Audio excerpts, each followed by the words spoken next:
What's up, everybody? Noah Kids back here for a different kind of a video. This one, I'm talking about my thoughts on a television show that I just got done watching. I don't binge TV shows very often.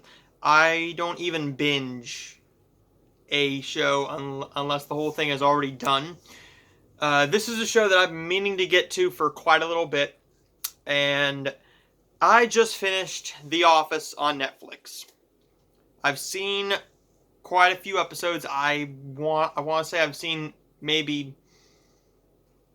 15, 16 to 20 episodes before I even started watching this. But you know what? It's a good show. I really enjoyed it. I do not get why it is hailed as one of the greatest shows of all time, though. That I don't get. I am just kidding. Yes, I do. It is one of the greatest shows of all time. I'm definitely going to try and get the complete series, if I can get the complete series for a cheap enough price.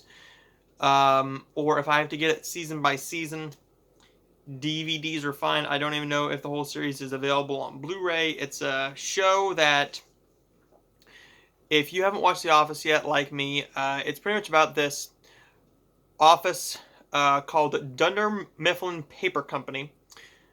And it's ran by Michael Scott, played by Steve Carell, and you pretty much just watch them work, watch their pranks and their relationships form and grow and continue on.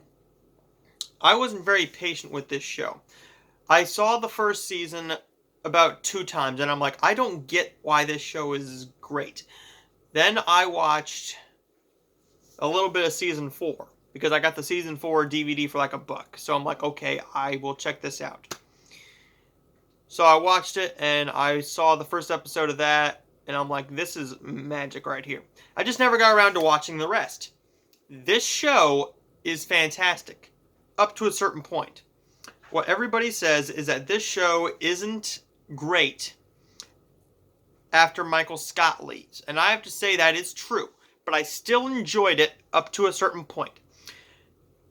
You build these relationships between the characters. Pam and Jim, we knew were going to get together. It was finally nice in like season 6, I think, where they finally got married. It's finally nice to see what happens with Erin and everybody she has a relationship with. The only thing I didn't really care for was the last season. The last season and a half, if you will. The last season and a half. Once we got to where I just forgot his name. Ed Helms. Yeah, him. When he comes into the show, it is... Oh, well, when he becomes manager. That's what I'll say. When he becomes manager, that's where the show kind of fell off a little bit for me, because it was nice in a way, but it just wasn't what I wanted to happen. I think they only did that, and I've heard John Campea say this. They only did that because The Hangover was such a big hit, and he was in The Hangover. And then The Hangover 2 came out, bigger hit, but then people didn't like Andy. There we go, Andy. People didn't like Andy being the manager, but also having a relationship with Erin. And we never really find out what happens with a lot of the cast. We do get to find out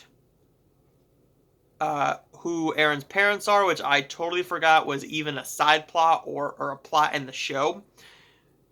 Which, if you're a hardcore Office fan, you were looking at me like, well, how can you forget that? Well, I don't really pay attention to plots of shows unless it's like a hardcore drama, or one of my favorite shows of all time, like Modern Family, The Middle, Married with Children, Boy Meets World, Roseanne, I Love Lucy, those types of shows. Yes, this show mainly focused on the relationships between the characters, and that is great.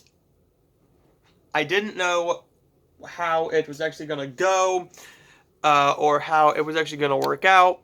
Sorry after the interruption.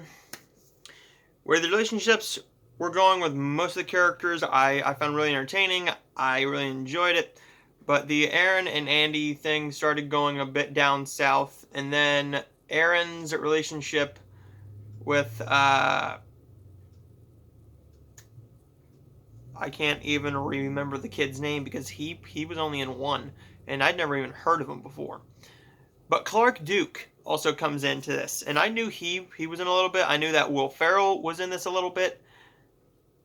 Will Ferrell's only in like 3 or 4 episodes, which I thought you could have done a lot more with that character. Maybe you could have done more with him being a manager instead of killing him off 4 episodes in. Maybe you didn't want to do the series anymore. Maybe they just wanted a little bit of filler, and then I have no clue. Not to spoil a whole lot of anything, but the last season, there's an episode called The Farm. Well, not really a spoiler, but I have heard that the episode The Farm was supposed to be a pilot or a test episode for a spin-off series called The Farm, where you follow Dwight and his adventures on the beet farm, which I thought that you actually did say that was his beet farm. I could be 100% wrong, but that's just what I figured. And there's a couple plot things that they just kind of completely forgot about. The second to last episode, Dwight is wanting to propose to Angela, and he doesn't really want to in the very beginning because the baby is not his. But then at the end of the episode, he proposes, and all of a sudden it is his kid, even though in the season 8 season finale, they took a DNA test, and it was not his kid. The doctor even said that it wasn't his kid. So you're telling me that it actually was his kid, but I think that they just wanted to make the show have a happy ending. And yes, you do get Michael Scott back. It was nice to see him back. His 2 lines were great. Of course, he had to say, "That's what she said." The classic Michael Scott line. It was really nice to see the show all the way through now and how it ended up. It's a show that I'm definitely going to check out again. I'm not going to watch the whole thing through as quick as I did, because it is a show that is on TV quite often, particularly on Comedy Central. And it will be on the NBC streaming service called Peacock, which I don't know if that will be streaming on there as soon as it starts, or they might have to wait through their contract with Netflix. Which, by the way, The Office does leave Netflix on January 1st, 2021. So if you haven't seen it, check it out. You can probably binge it faster than I do, but I watch a lot of stuff. So there's my thoughts on The Office. I liked it as a whole. It's not a show that I would say is one of the top 10 greatest shows ever, but it's definitely in my top 20, and I haven't seen 20 complete series, but it's definitely a show that I laughed along the way. It was a great ride, and it's definitely one worth watching if you haven't yet. What's the next show I'm going to be watching? Well, I'm going to be getting through The Mindy Project finally. The Mindy Project will be binged. The last 3 seasons will be binged throughout this month. I'm going to try Ballers. I've gotten through the first season of Ballers. I'm just not feeling it right now, but there it is. The Office, my thoughts on The Office. If you haven't seen it yet, definitely check it out.